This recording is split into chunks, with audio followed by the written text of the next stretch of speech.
I'm so sick of getting nowhere in my personal therapy. Maybe my parents were wrong and drugs really are the answer.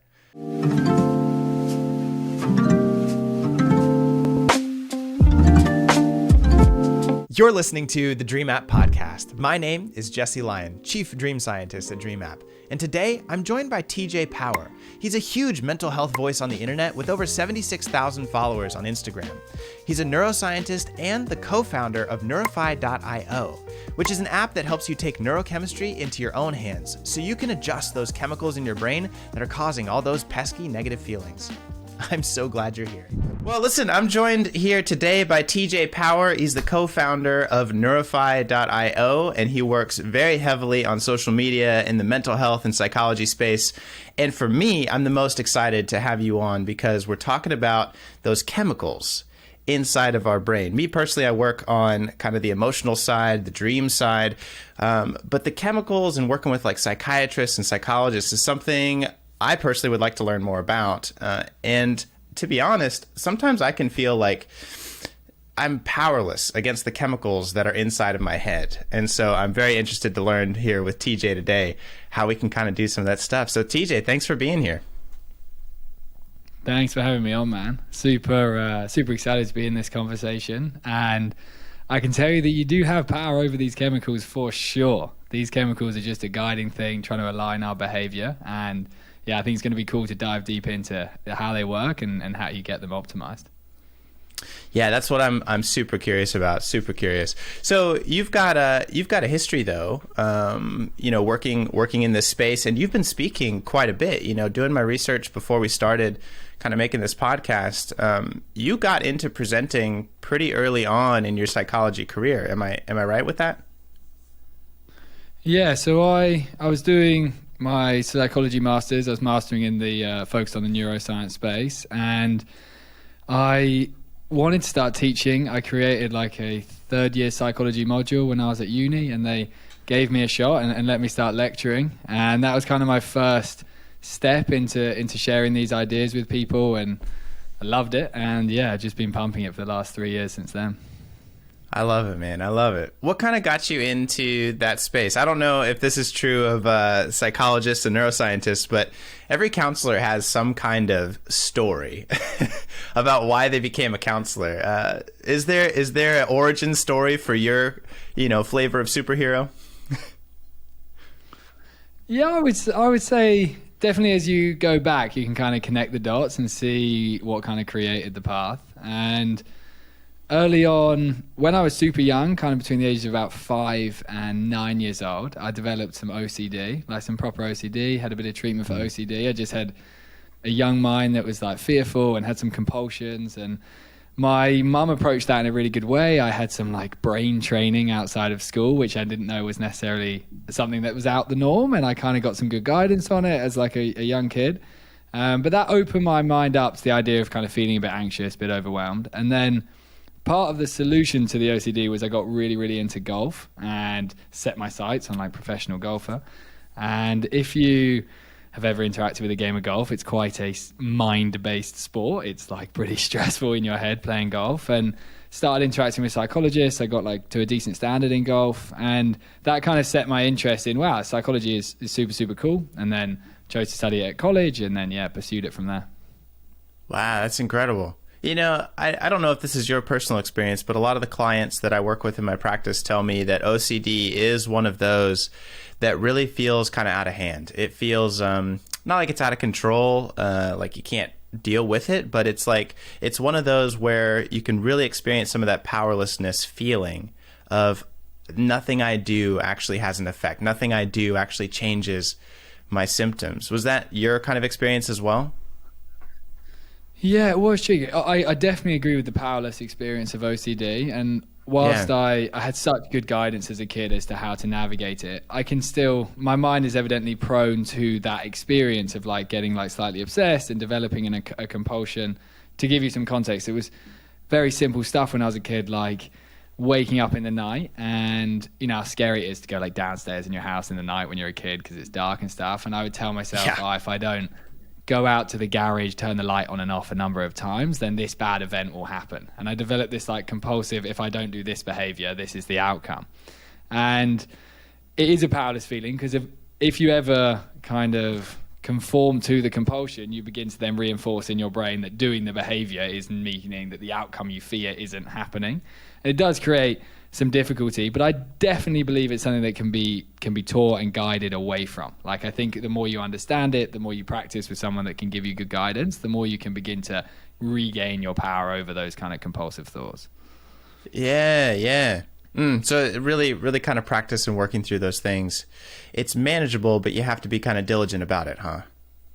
For sure. OCD is a really tricky thing, and it's definitely growing in our modern world. I think the world can be kind of like crazy these days, and if you have a mind that seeks for control and order, you can kind of like over exacerbate that part of you that's quite a useful component of the human brain that can kind of go on overdrive, and then you can try and get too ordered and structured. So I think it's a normal thing to be happening now, and a good area to research and support.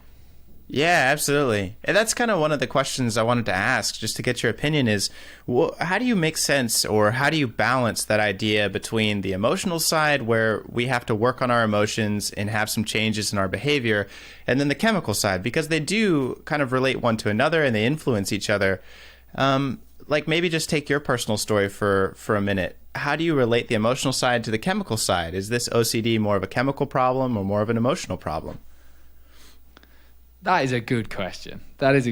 So from a chemical perspective, there are these four, just for a bit of background, four that I'm very focused on, which is dopamine, super famous in the modern world. That's the one that's creating all of our pursuit and drive and ability to basically hunt in our life. Oxytocin, the human bonder.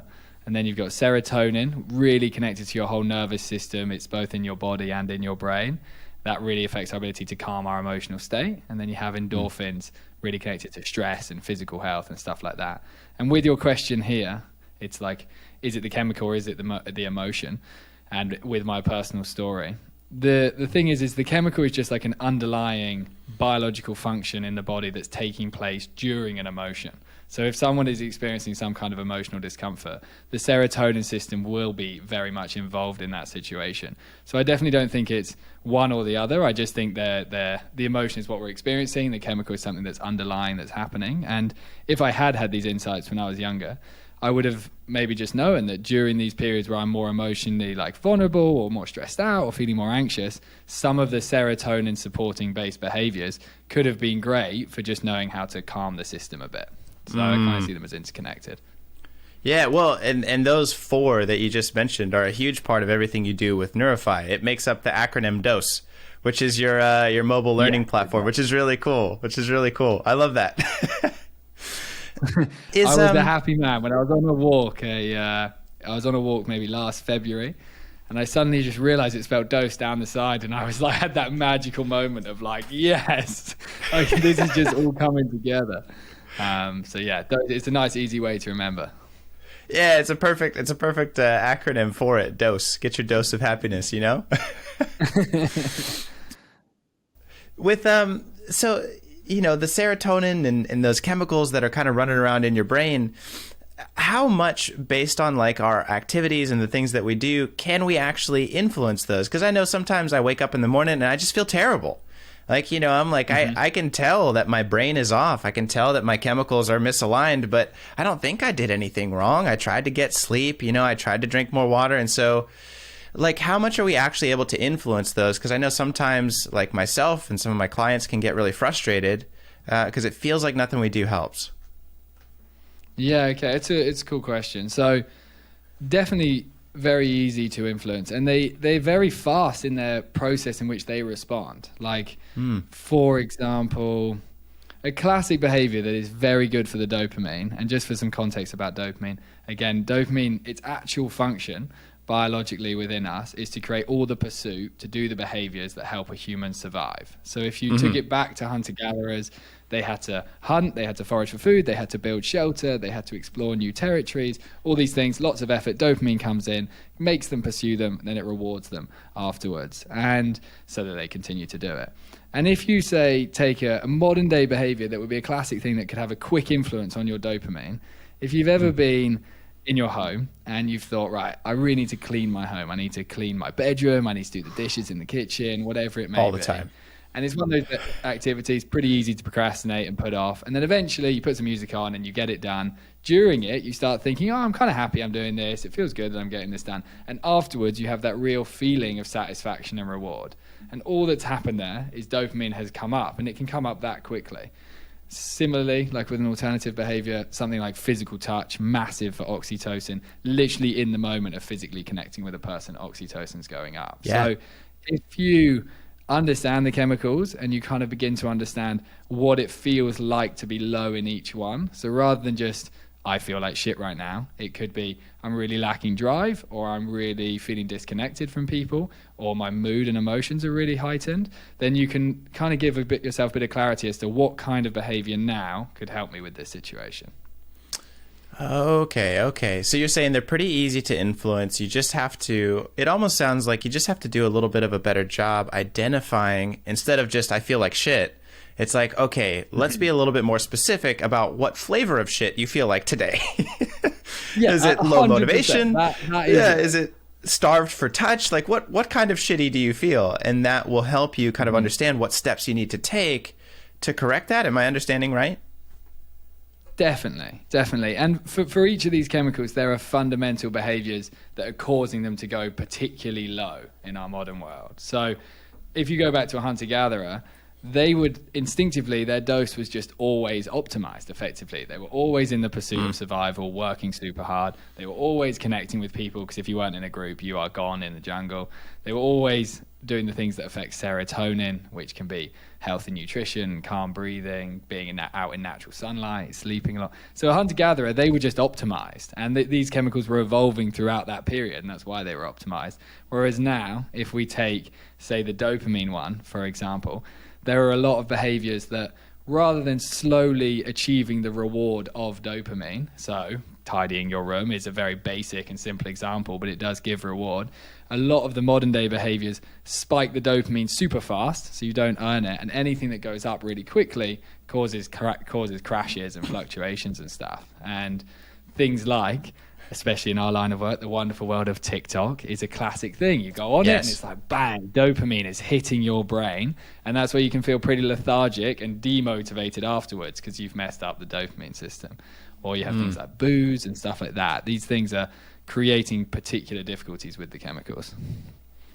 Interesting. What is it? I mean, maybe those are similar, or maybe we need to treat them as different topics, but like TikTok and booze, that's a great topic to talk about, because they do really kind of like sabotage our natural way of producing and handling dopamine. So like, is that process similar, and what is it really doing to our brains that causes that dopamine crash? Because we all know it, like it feels terrible, you know, that day after the hangover and after you've been scrolling on TikTok for an hour, you just feel that crash, no motivation, terrible about yourself. Are they similar, and why is that?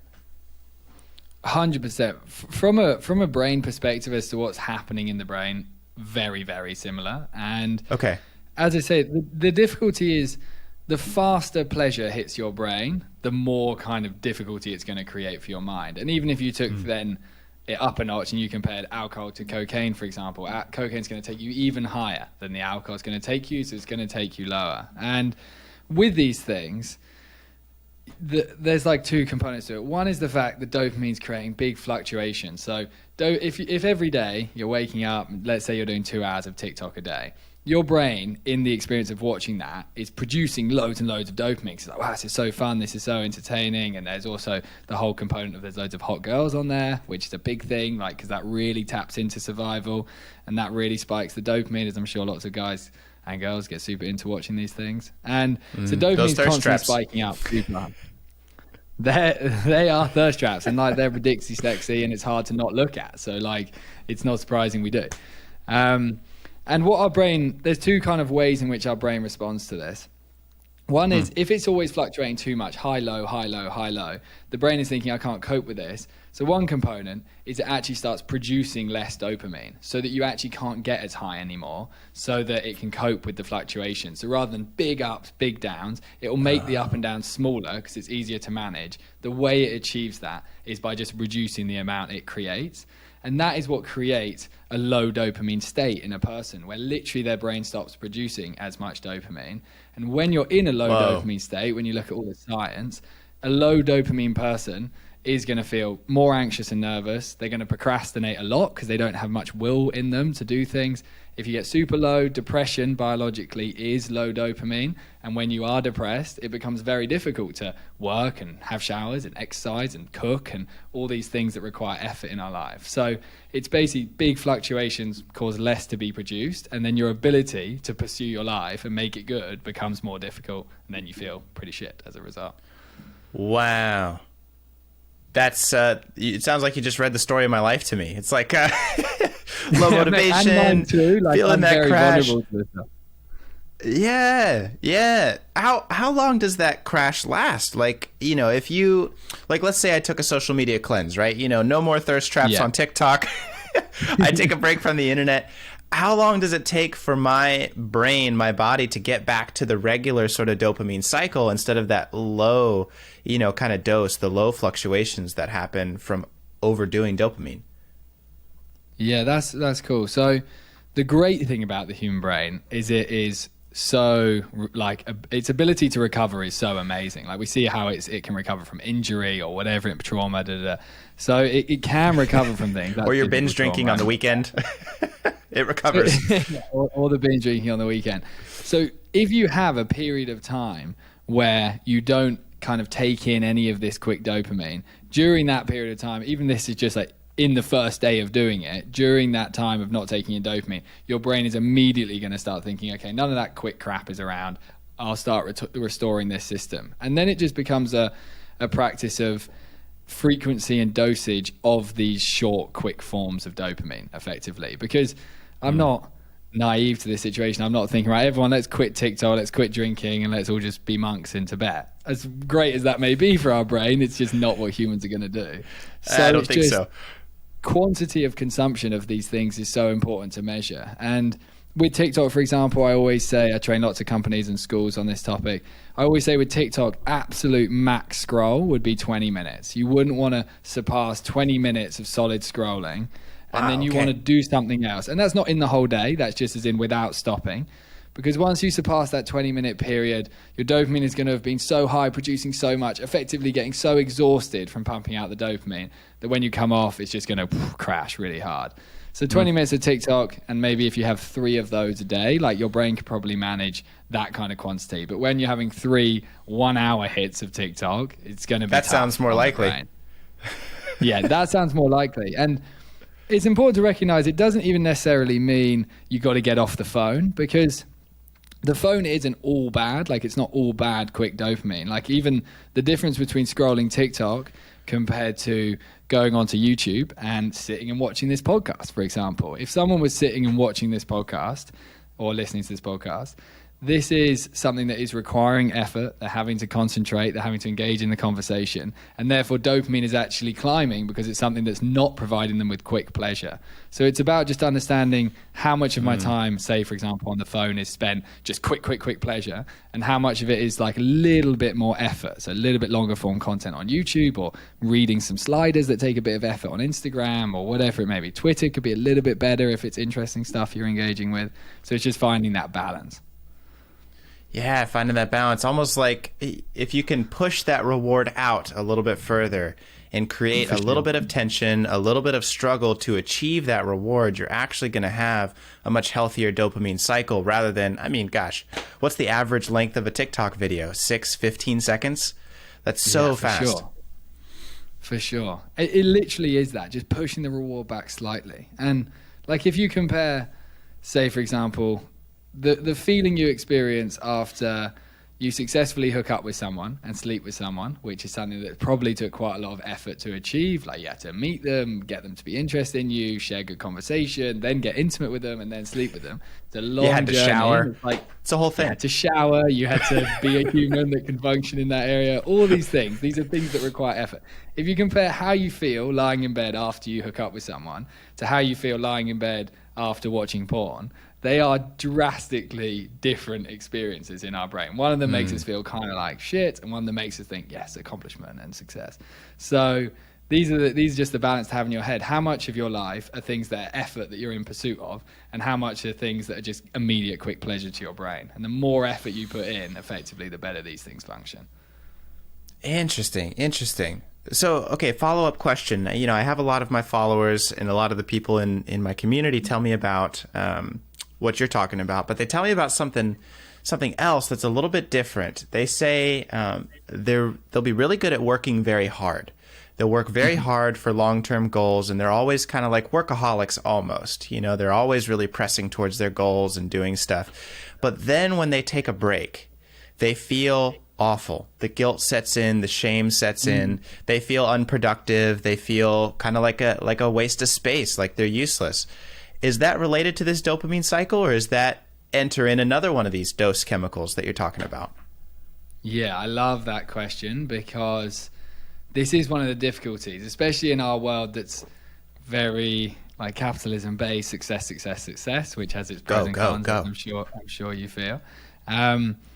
That experience is something I've really personally navigated as well, because I often feel my best mentally when I am making good progress in my career and business and socials and all of these different things. And the experience of rest can make you feel lazy. And I think it really is how you relate to that conversation in your head about the rest you're having. Like, it's really important, the dialogue that you experience during the rest, effectively. And when you say, does it come into another chemical, this one really comes into the oxytocin component. And bit of simple ideas on oxytocin.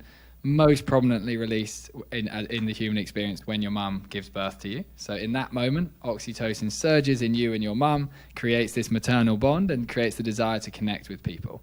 And then as we go through life, any moments in which we create connection and love with people, oxytocin builds.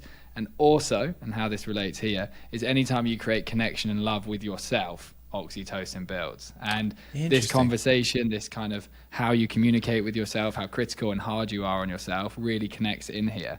And the important thing to understand is that when you're kind of interacting with yourself around this rest conversation, is firstly fundamentally understanding that rest is a key ingredient of optimal performance. You don't, like, if you look at athletes, for example, athletes are like the epitome of optimum performance. All they do is try and optimize performance. And rest is like a fundamental part. Time off, lots of sleep, lots of time not doing their sport, all of these kind of things. So understanding that rest will only lead to more output is really key at first.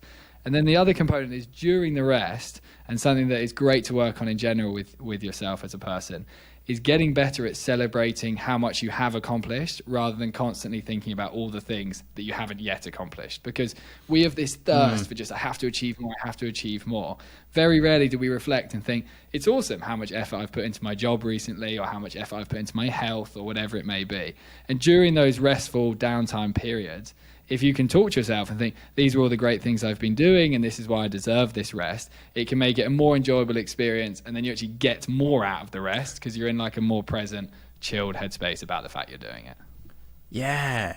Wow.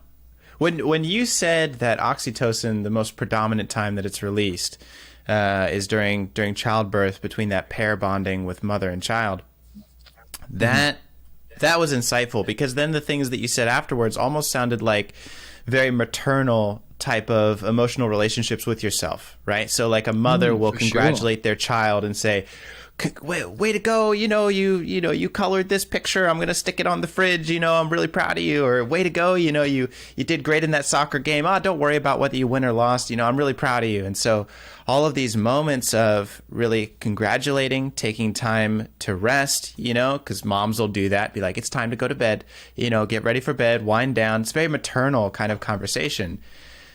I don't think I fully realized that this is something that we can also release in our relationships with ourselves, oxytocin. And so it almost sounds like the way I'm making sense of what you said is, if we can have a better maternal relationship with ourselves, maybe there's a way to start to heal that oxytocin deficiency that we have that creates kind of that guilt and that shame related to taking a break. Am I understanding? Yeah, unbelievably, well articulated. And that's 100% the reality. And if you think of a situation say, for example, someone has been working super hard and you feel pretty burnt out, for example. If you were to call your mum and you said to her, "Mum, I'm like feeling this way, I'm feeling exhausted and I'm really like nervous in my head and da da da da," your mum would like so instinctively just help you figure out how the hell are you going to recharge your system? How are you going to get rest? And mums, like, if you've got a good relationship with your mum, they would be great at giving you that guidance, similar to how they're great at celebrating you as well. And that maternal relationship with yourself is something that I think people really struggle with. I think people really struggle to fundamentally like be kind to themselves in their head. And I think some people, especially the high performers that may be slightly like more susceptible to this experience of struggling with the experience of rest, I think these high performers think that if you celebrate yourself and you don't constantly think, I need to work hard, if you celebrate yourself, you'll achieve less because you'll get kind of complacent with the experience of I'm doing well, so I'm okay. And I really just think that's not the case. I think the more you celebrate the accomplishments you're making, the more through that operant conditioning, Pavlov's dogs thing, the more you condition yourself to actually just keep achieving and keep doing the things that you're doing that are leading to the success. So I think it's like a different take on it. Understanding that idea of celebrating yourself is vital. Yeah, wow. And I mean, there's a whole nother conversation we could launch into, which is the question of if oxytocin is one of those chemicals that's really created between that bond with your mother, you know, how much is that sabotaged by, you know, a patriarchal culture, a culture that really kind of idolizes and promotes men? You know, is there some sabotage there between the natural production of oxytocin just because of like how much success and achievement and, you know, hustle culture that we really press into, which can be more on the masculine side, but that gets into politics. But interesting thing that you're making me think about. Definitely connected. And it is a challenge. Like, we do live in the patriarchal, success-oriented world. And whilst that means humans continue to grow and advance at a ridiculously fast rate, as we're observing, that more feminine energy that's in our world that wants love and kindness and connection with groups and all of these different things and connection with yourself, these are just things that a human fundamentally requires. We need it. And you think growing up in a hunter-gatherer tribe, you would have had just so much female energy, especially in your younger years, so much female energy around you, just teaching yourself, teaching one another love effectively. And then now it is this political concept, but it's like, even women thinking, I have to be back to work within 6 months of having this kid because I've got to get back on the hustle and get back on the grind. It's reducing the quantity of time that young kids have around their mums, developing all of this oxytocin and connection and love. So it is a real difficulty, the way in which we're constructing our modern world. Wow. Blowing my mind here, TJ. Yeah, it's good topics, man. Yeah, pressing people to kind of go back to work, like after birthing a child, can really kind of sabotage that natural build of oxytocin. I don't know if there's any research studies on this, maybe you know, but is there a correlation effect between the amount of time that a mother spends with her newborn child and the levels of oxytocin that child might experience the rest of their life? I'm curious. I don't know if you know of anything, but that's an interesting topic. 100%. This is a topic I'm fascinated by, and it's an area like I'm not yet in the world of having kids, but it's something that I'm super excited about. I'm 25 now. I'd imagine 30 years old, like I'll be super excited about the idea of pursuing a family and things like that. And given my just deep interest in the human experience, creating children is like one of the biggest desires for me, if not number one. And I have been doing a lot of research into quantity of like connection, physical touch, love, attention that is experienced. And there's a big concept within the world of more kind of traditional birthing, going back a little bit into how humans originally had kids. And there's this concept of the fourth trimester, which is obviously you have the first 3 trimesters, the baby gets born, and then typically that baby is just in the world and it's going out and it's meeting people and it's it's getting carried around busy towns and cars and all this sort of stuff. This idea of the fourth trimester that's getting super popular is that in the 3 months after birth, it's like just the mum and the baby. A lot of the time, of course, the dad is there a lot as well. And it's like a really deep, intimate connection bonding experience after they're born. And they are showing real relationships between quantity of oxytocin experienced early on in that real initial period, and then the body's capacity to produce it as you age. And like, it's just logical, it makes sense. If you've got a ton of love around you early on, there's going to be a lot of love in you to give out as well. And if there's not that much and you're kind of like really like in the mix of our crazy world, it's just not going to develop as efficiently. Yeah, absolutely. Whoa. That's crazy interesting. And for anyone listening, I'll just say, like, I've seen a lot of, because I'm a counselor in my, other job. It's kind of like my daytime thing, but I've seen a lot of really wonderful success with people who did not have a very loving or a very nurturing childhood experience. I just don't want anyone listening to this podcast to think that just because you didn't have a nurturing or loving childhood experience, that means you're doomed. Your oxytocin is going to be thrown off forever. But what it does mean is, I think, by recognizing that maybe we had some adverse childhood experiences, that means you need to take extra time to congratulate yourself on your accomplishments. Take a little bit of extra time to rest, to sleep, and to really care for yourself the way that maybe you did miss out on when you were growing up and when you didn't have that fourth trimester like you're talking about. I just think that's important. I think that's an important thing to mention. And I mean, for me personally, I 100% didn't have a fourth trimester. And my mum and dad were deep in the entrepreneurship game when me and my siblings came into the world. So we definitely experienced like a little bit different. They were super busy. And the important thing to understand is, yes, this might be optimum looking at this, but a lot of people have disconnected relationships from their parents when they're young and stuff like that, and maybe a little bit less oxytocin when they're young. But we as humans are just fundamentally designed to give and receive love. It's like right at the core of what we are as a species, because that's what leads to the group surviving.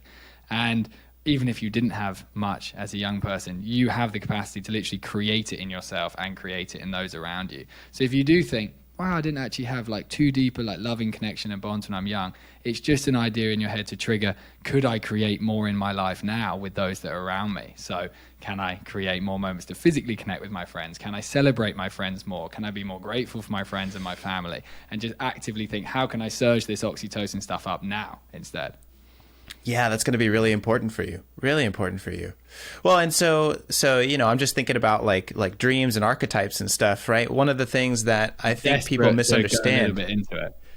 Yeah, well, it connects directly with what we're talking about. One of the things that I think people misunderstand about their dreams and their symbols is we'll talk about maternal symbols and feminine symbols. Right. Mm-hmm. So like the bear is a maternal feminine symbol. The wolf is a maternal feminine symbol. In both of those, you've got like mama bear, papa bear. We use that in our language. So there's maternal family connections in that symbol. And then wolf pack, or the lone wolf. It has everything to do with our connection with others and connection with the group, which is also a very feminine maternal thought. But what a lot of people get misunderstood about those feminine and maternal symbols is that they can be dangerous and powerful. A lot of people think, like a snuggly bear, like, a cuddly cat or whatever. Well, there's the flip side of that. And in order to have a fully balanced, like feminine or maternal symbol, like that concept, that idea, it comes with the protective side. And what I'm really understanding from what you're describing here is, in order to build back our oxytocin, in order to take a break and not feel guilty about it, we have to develop that fight, that defensiveness, that internal power to say, no, I'm going to fight against this guilt feeling. I'm going to fight against those things that would press me down and push me down and say, no, you need to only sleep 4 hours and get back up at 4 a.m. and start work again, because that's not good. So there has to almost be this like aggressive, assertive strength to it, which is a very like motherly type of thing, standing up for her cubs, standing up for her children and saying, no, I need to take this rest. I need to take this time to congratulate myself, because that's where that oxytocin is built. So it comes with that really powerful emotional component too. That's just, as you're talking about this, it's just making my brain light up of, wow, even the chemical stuff connects with the dream symbol stuff, because a lot of people miss that. And it sounds like a lot of people miss that break time, that oxytocin when they get some time off. 100%. I think it's super insightful, that connection that is there. And I didn't actually know that the bear or the wolf are a maternal figure in our dreams. I'm someone that dreams like a lot. I have very visual experience of dreams. I wake up every day thinking about them and really thinking about the strength of that mama bear, and almost like drawing upon it in these moments and thinking of that as like a part of you, and how can I draw upon that strength, that mama bear, to overcome the way in which I'm communicating with myself about this rest, to like go with the same example. Yeah. Well, maybe that jumps back into the political topic, but oftentimes we think of the feminine, the maternal, as very submissive, very weak, very to the side, get out of the way while, we do our productive, assertive type things. But it's not like, that's not the full picture of kind of that feminine oxytocin energy. You got to see a female polar bear defend her family, and then you won't think that the feminine energy is too submissive, for sure. Absolutely right. Well, the pioneers. I'm in America, and the pioneers in America, they always tell the stories in grade school about history. They weren't afraid of the papa bears. They were afraid of the mama grizzly bears. That's what they were afraid of when exploring the wilderness. There you go.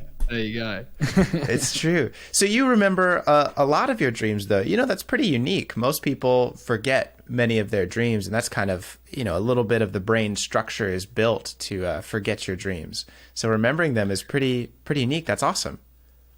Yeah, I have such a unusual relationship with my kind of dream world, because they're not just memorable, they are so actively relevant to my life, the people that are in them, and they're just like such a visual dictation of what's going on in my life. And the biggest example I can give you, and this is like could be considered embarrassing or something like that, but I don't really mind that kind of thing. It's good to be open. I appreciate it.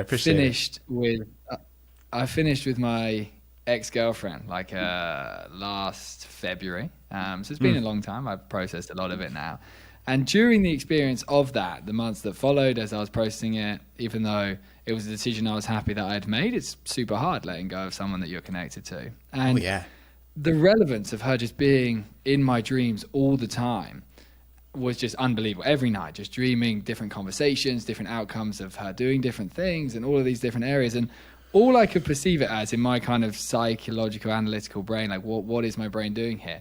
It felt like my brain was just trying to help me process at a more efficient speed things that maybe I didn't want to actually actively think about in my conscious mind. So like, it even did the example of when you let go of a partner, it's pretty tough to imagine them with a new partner. That's not a particularly enjoyable experience. No, it certainly is not. So my brain even put me through the unbelievable joy of effectively watching that experience, not the full experience, some kissing, watching that experience in my dream. And whilst it's like annoying, it's hard to do, I kind of think it's kind of moving me forward, because if I had seen that in real life, it would move me forward a lot quicker. So I almost think, and I'd be curious to get your guidance, like, is there a component of our dreams that brings the subconscious to the conscious to enable us to process some of these thoughts? Yeah, so you got to think about like the structure of the brain. There's the prefrontal cortex, which is up in the front, and then there's all the rest, which, you've got your amygdala and your hippocampus. Amygdala is the emotional center. Hippocampus is your memories. And then you've got, your basic functions in your brain stem, which control, your digestion, which we know is where a lot of serotonin is made, is in your digestion, in your gut and all that. And so all these automatic processes are happening in the back of your brain. So when you go to sleep, there is reduced activity in your frontal cortex. Now, this part of the brain is what makes all those decisions. It's what really is choosing, okay, we're going to focus on this, we're going to focus on this. And that's why it gets tired at the end of the day, because it's so busy guiding your efforts, guiding your behavior toward, we're going to focus on this thing, we're going to focus on this thing. When you go to sleep, there's reduced activity there, and whatever emotions were rumbling around in the back part of your brain now have free reign. They're not held back by your conscious decision making and effort and concentration. They just get to do whatever it is, which is really beautiful. And I absolutely agree with you. The reason I got into dreams is through the recognition of working with trauma, that dreams were helping people and trying to help people work through and process their trauma. So when we go to sleep, all those emotions can kind of come out and process. I use kind of the example that it's similar to like a computer, right?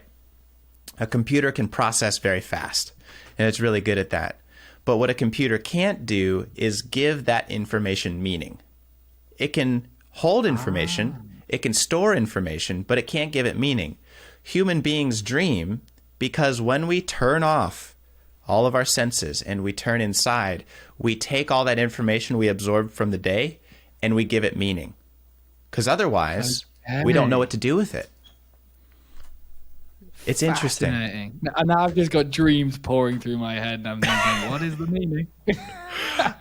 It's true. It's true, because that's literally that question. What is the meaning? Is what your brain's trying to figure out while you sleep, and that's why sleep is so crucially important. Because, you know, we see just these dramatic shifts in even athletic performance, not to mention mental and analytical performance, if somebody doesn't get enough sleep, because their brain hasn't been able to make sense of and organize whatever information was learned from the day. So here you are, go through a breakup, right? You go to sleep and your brain's like, oh, we went through a breakup. What does that mean for us?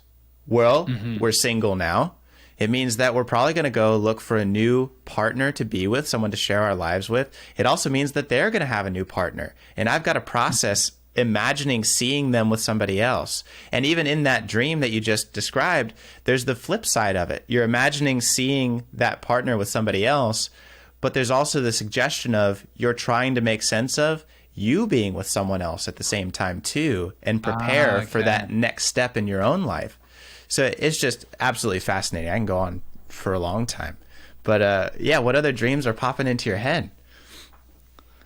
Interesting stuff. I mean, yeah, what kind of stuff does come up? I think a lot of it, if I'm honest, relationship-based stuff probably has been the theme of the last 6 months. And I've now had a number of new partners, new cool people I've interacted with and dated and stuff like that, which has been super fun. And it's almost like my dreams feel like they're on this very quick, they just work efficiently almost. So it's even if I was spending some time with a new person on the weekend, like last night, my dream was interconnected with spending time with that person. So it's just almost visually shows me what things can look like and what hanging out with them could look like and stuff like that. So it is, if I'm honest, I don't know if it's unusual, it is more oriented towards the relationship component of my life, but I guess that's just because over the last 6 months I've just been in this new transition period and connecting back into my idea of one day building a cool family. I think it's just an important part of what I think about.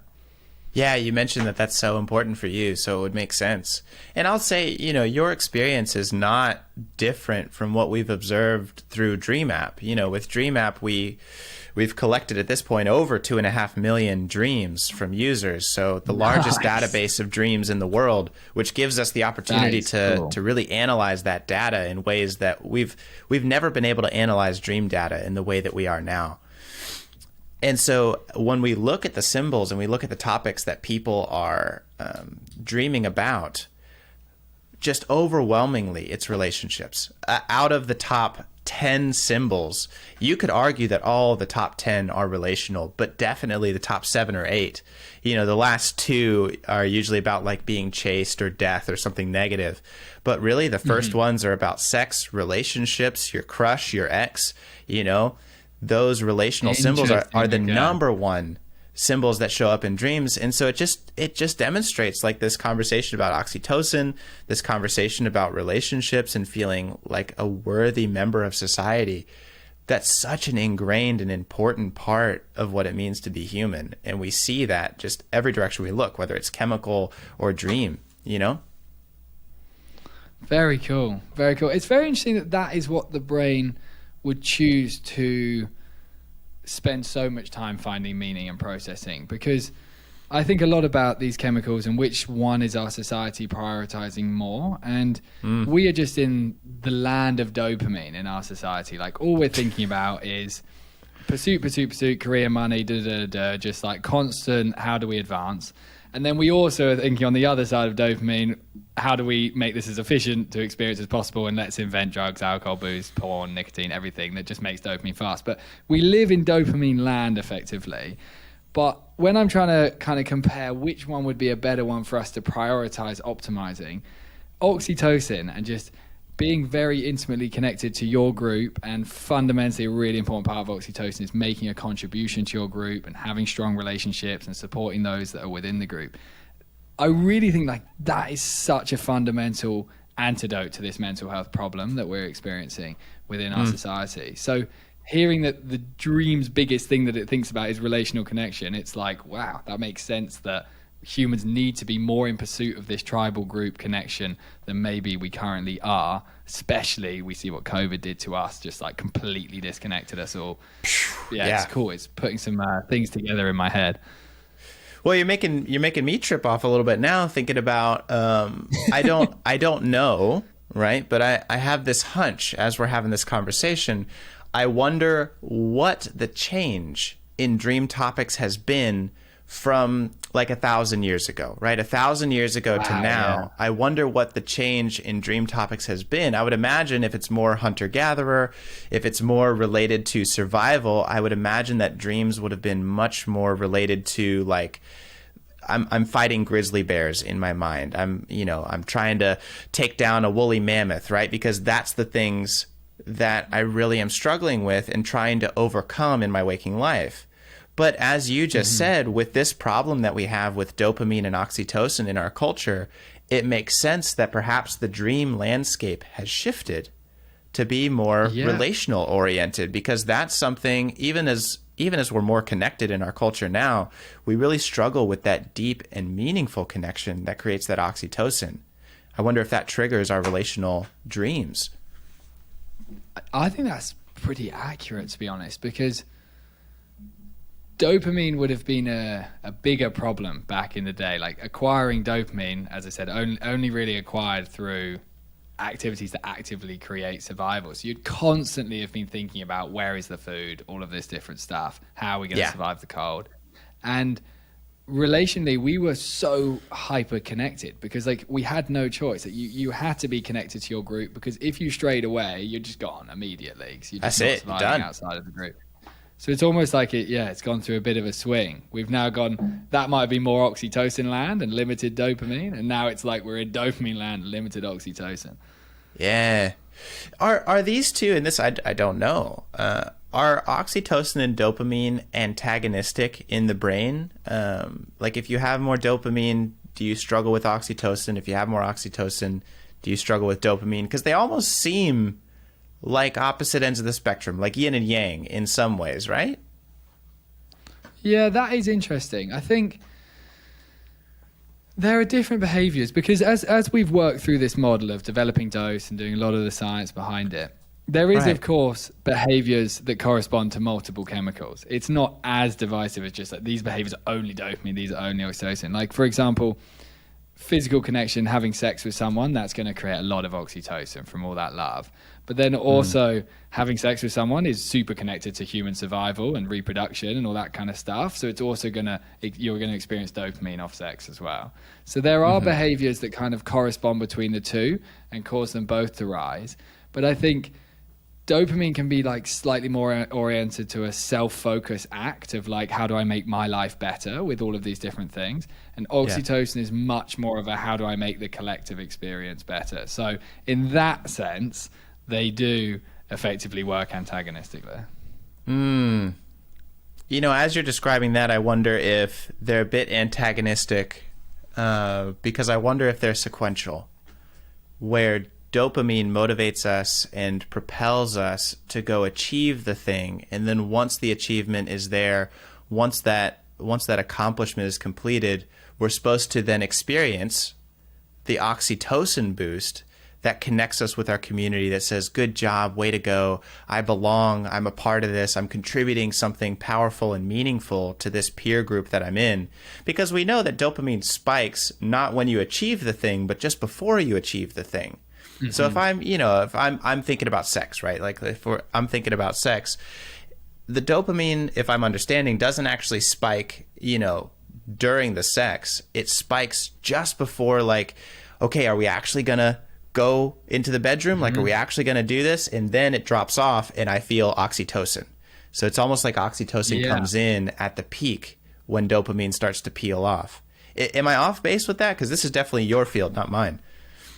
No, I love it. I think that's a very good and accurate way to describe it. And even going back to the beginning, the function of dopamine is to just create the desire to pursue things that are important to us effectively. And for sure, like if you dopamine, they interconnect so much, because the act of pursuing your life, whether it's like Right. pursuing the health in your life, your career, all of these different things, they actually then enable oxytocin to be created in your life. Because if you become someone that is making a contribution and becoming like a decent human being in our world, the capacity to attract people and attract a mate, for example, like if you look at the hunter-gatherers, I'm sure there were men that were like extremely efficient hunter-gatherers, and I'm sure they had a good time with the girls being the efficient hunter-gatherers because they were effectively providing the greatest contribution. So I think, yeah, definitely dopamine will work in unique moments as a precursor to the opportunity to then experience oxytocin connection.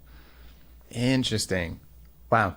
So then it shows how important allowing yourself to receive that oxytocin, allowing yourself to receive that maternal care, like, hey, you did a good job, proud of you, rest in your accomplishments, feel good about that.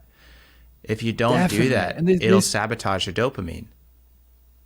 And this comes so much back down to the rest, because we're constantly just in the pursuit of more. And that is what dopamine is doing in our brain. Like it wants us to do that, because as hunter-gatherers, we could never get complacent. You always have to be in the pursuit of more. But you also need to have the capacity to celebrate the steps that you're taking. And this is why if you do like dopamine in the day, it's just like work, achieve, which is part of being a human. You don't want to get too far down that road, but it is part of being a human, just making sure you're progressing.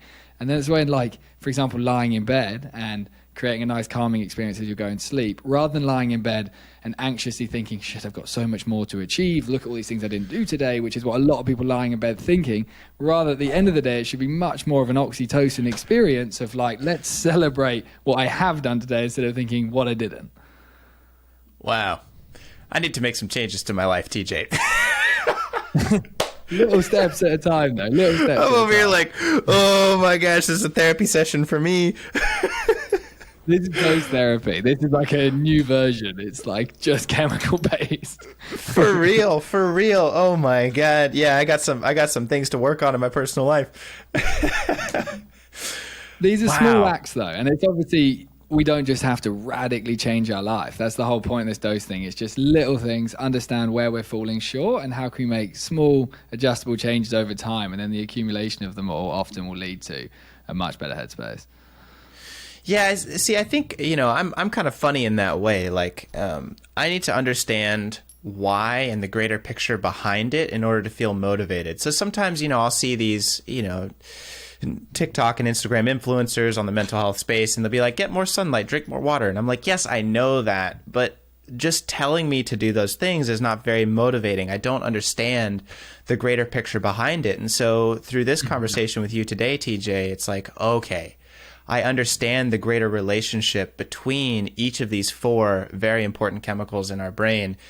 And yes, water is important, but here's why it's important, because it affects these 5 next steps down the road if you don't make sure to take care of yourself in that way. So that just helps give me some greater context that I think is really motivating.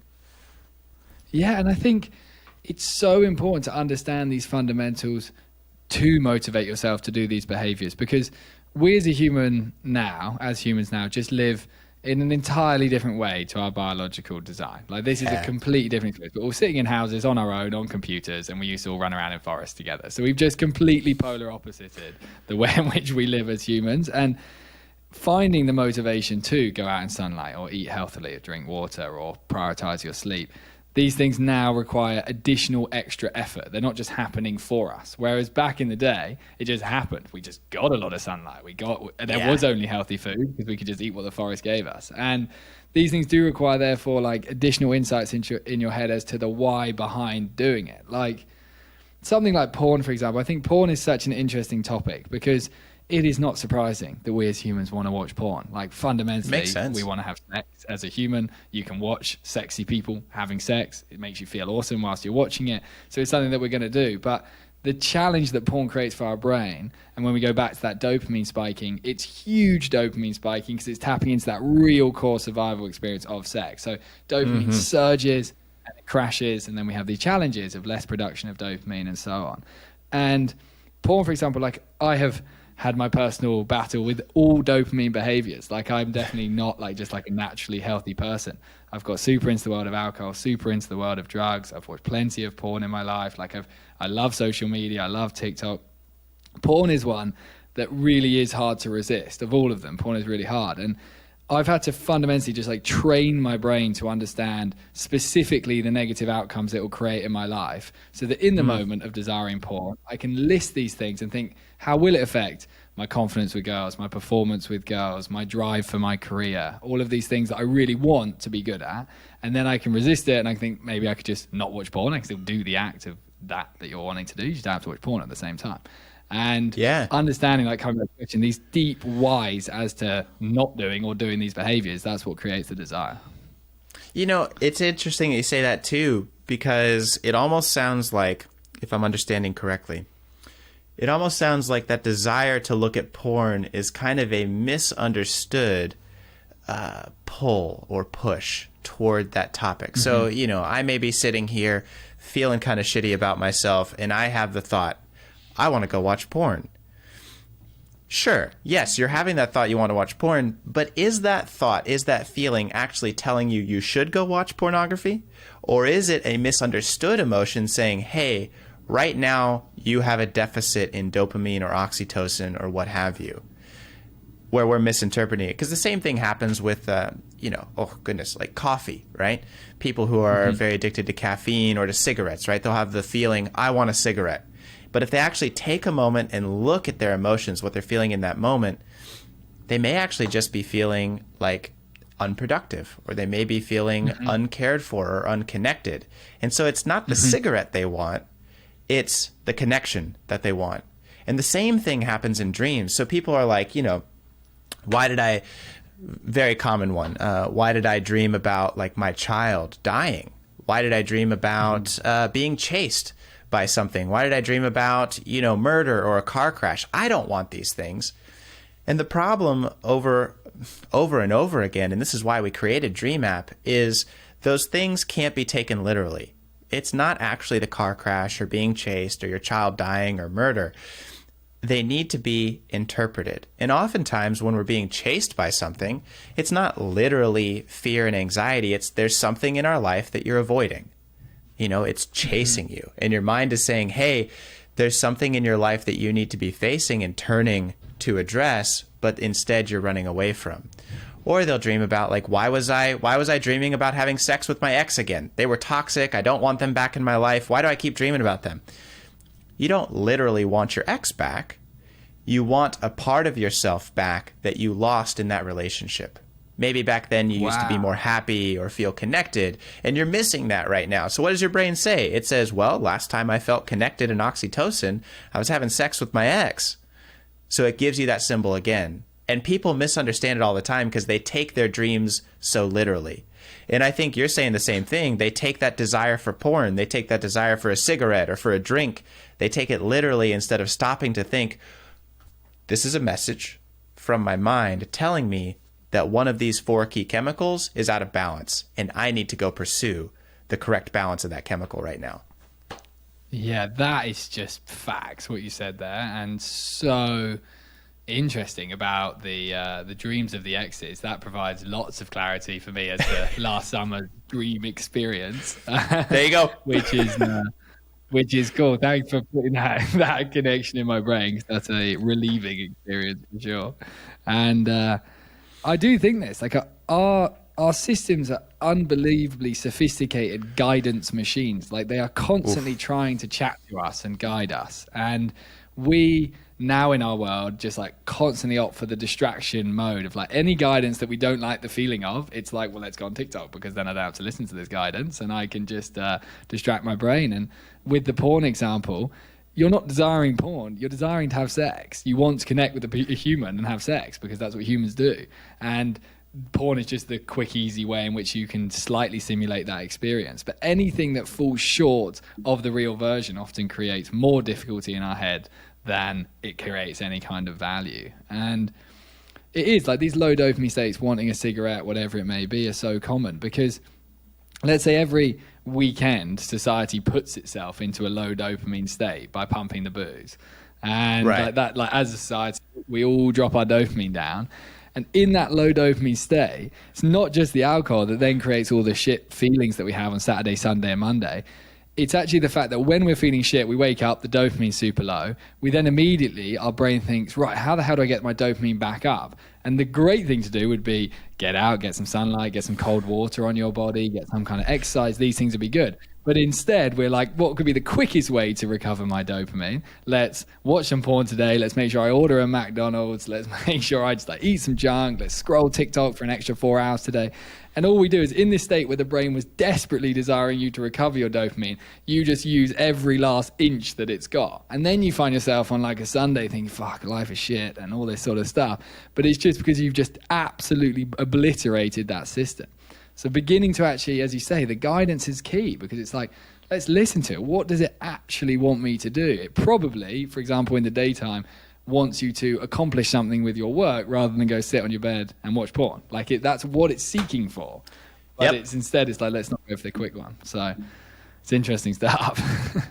Yeah, I'm just really fascinated by this idea of learning how to listen to the messages and interpret accurately what our mind, our emotions, and our body are trying to tell us. Because I feel like when I work with my clients, once they understand and learn how to interpret and listen to what the body is actually saying, they achieve and experience so much more success and happiness than they did before. It's the misinterpretation and taking things too literally that really causes people to struggle in my experience.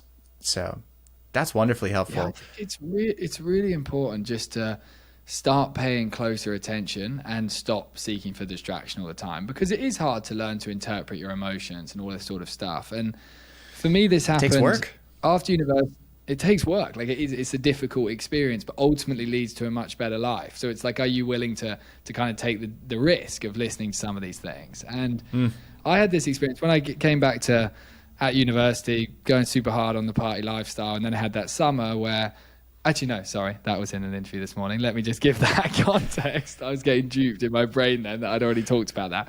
I had this experience after uni of like, how do I kind of redirect myself a bit? I was going pretty hard at uni. How do I build a cool career and stuff? And I was super addicted to my phone at this point and never spent enough time like outdoors, in nature, all that sort of stuff. And I knew from everything I'd studied at uni that we need sunlight and nature. It's just like so crucial and hardly surprising. We spent 400,000 years out there. Now we get none.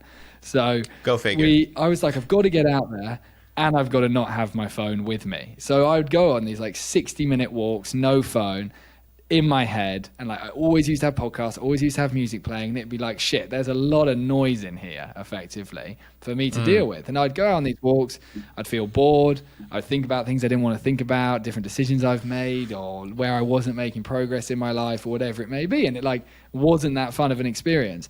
But every day I got back from the walk and I thought, yeah, that was definitely time well spent. Like I had no regrets for doing the walk, and I thought, I just got to go again tomorrow and have these walks. And literally throughout this 2-month period of just daily walks in the quiet, no phone, I fully redirected my life basically, because I just started listening to that guidance mechanism that was trying to get me to be a human that was functioning and contributing to society.